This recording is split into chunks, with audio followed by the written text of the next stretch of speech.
It's a record that no one wants to see. Last year, Vermont hit a 10-year high in fatal crashes. NBC5's Sid Boulay got to speak with experts today to break down that data in order to turn this trend in the other direction ahead of a day when a lot of people expect to have more fun than usual. Sid.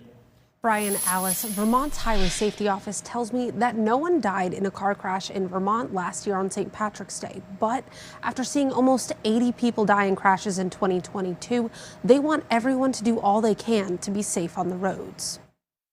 The Vermont State Highway Safety Office says 2022 tragically marked the highest number of deaths on the roads in a decade for the Green Mountain State. They're all tragedies. Every single one of them involves a life lost and family members that are now going to have to cope with the loss of that person. Sadly, Vermont saw 77 people die in 74 crashes in 2022.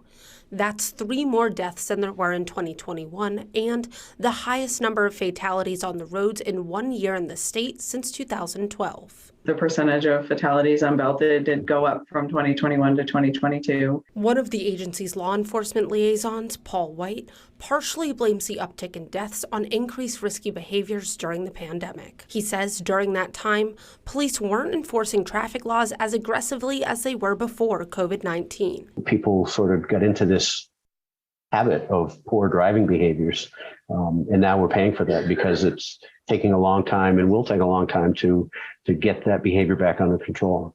The state says about 60% of all of its fatal crashes in 2022 involved impaired drivers. And with St. Patrick's Day celebrations, officials are asking you to drive sober.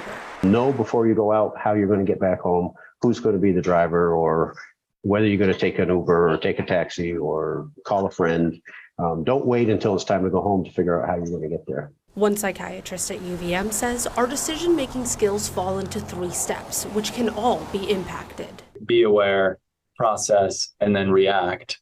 And all of those processes within our brain can be impacted by something like alcohol or other substances. Peter Jackson says try to think ahead when making choices with risk involved. Consider those decisions in the context of others and not be making risky decisions all by yourself when you're alone.